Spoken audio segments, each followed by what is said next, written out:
আসসালামু আলাইকুম।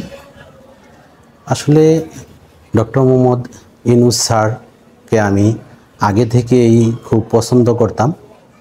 তো আমি ওনার পছন্দের কারণেই একসময় আমার গ্রামীণ ব্যাংকে নিয়োগ দেওয়া হয়। ওইখানে আমি নিয়োগ পরীক্ষা ওইখানে আমি আবেদন করি এবং গ্রামীণ ব্যাংকে ঢুকি। তো স্যারকে আমার খুব পছন্দ, আর গ্রামীণ ব্যাংকের কার্যক্রমও আমার কাছে খুব ভালো লাগতো। তো সেই ক্ষেত্রে ডক্টর মোহাম্মদ ইউনূস স্যার সবসময় সে করতো যে গ্রামীণ ব্যাংকে যে ভিক্ষুক সদস্যদেরকে ভর্তি করানো বা যাতে ভিক্ষাবৃত্তি তারা না করে, এই জন্য তাদেরকে আত্মসম্মান নিয়ে বেঁচে থাকার জন্য তাদেরকে গ্রামীণ ব্যাংক থেকে কোনো বিনা সুদে তাদেরকে ঋণ দেওয়া হইতো।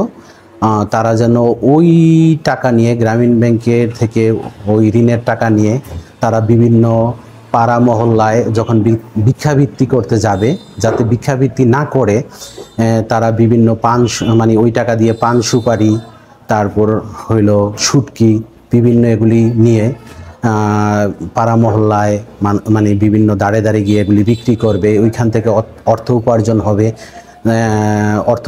ওইখান থেকে অর্থ উপার্জন হবে।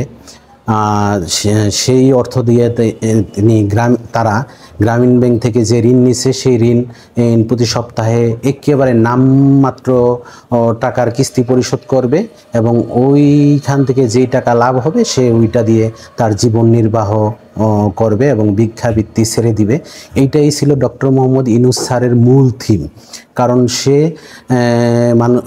ভিক্ষাবৃত্তি পছন্দ করতো না স্যার, আর এই জন্য মানুষ যেন ভিক্ষাবৃত্তি না করে, ভিক্ষাবৃত্তি থেকে বের হয়ে আসে, এই জন্য স্যার এই উদ্যোগটা নিয়েছিল আমার মতে মনে হয়, এবং তারা যেন আত্মসম্মান নিয়ে বাঁচতে পারে। এইটাই ছিল আসলে মূল কাজ, ভিক্ষাবৃত্তি ছাড়ার পাইয়ের জন্য গ্রামীণ ব্যাংকে তারা যেন স্বাবলম্বী হইতে পারে। এইটাই হলো আসলে মূল কিন্তু ডক্টর মোহাম্মদ ইউনূস স্যার আসলেই আমাদের বাংলাদেশের মানুষ ওনারে আমরা হয়তো বা চিনতে পারি নাই, সে কেমন লোক। আসলে সে একজন সম্মানী লোক, সারা বিশ্বে তার সুনাম আছে। হ্যাঁ, কিন্তু আমরাই কিছু সংখ্যক বাঙালি আছি যারা ওনার বদনাম বিভিন্ন কইরা বেড়াই। সেই প্রকল্প কি এখনো চালু আছে, যে ভিক্ষাবৃত্তিকে অনুৎসাহিত করার জন্য যে ব্যাংক অ্যাকাউন্ট খোলা এবং ঋণ দেওয়া?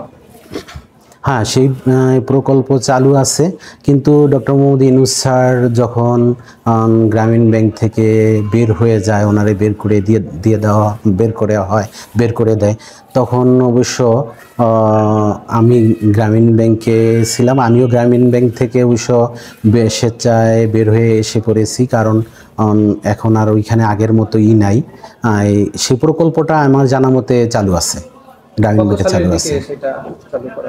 এইটা সম্ভবত গ্রামীণ ব্যাংকের শুরু থেকেই ছিল। গ্রামীণ ব্যাংকে 1987 সাল থেকে তো এটার কার্যক্রম শুরু হয়।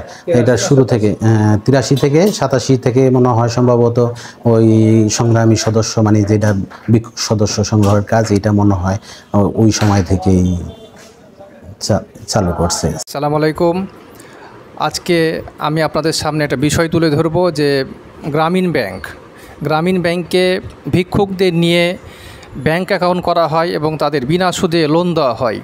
তো আমাদের সাথে আছে একজন গ্রামীণ ব্যাংকের সাবেক অফিসার, যার সাথে আমরা সে বিষয়টা নিয়ে পুরো ভিডিওতে আমি আজকে আপনাদের সাথে কথা বলবো, বা আমার এই গ্রামীণ ব্যাংকের সাবেক অফিসার কথা বলবে। আপনারা সবাই আজকে আমার ভিডিওটি শুনবেন। আসসালামু আলাইকুম। আমি গ্রামীণ ব্যাংকের সাবেক officer S M Saidur Rahman.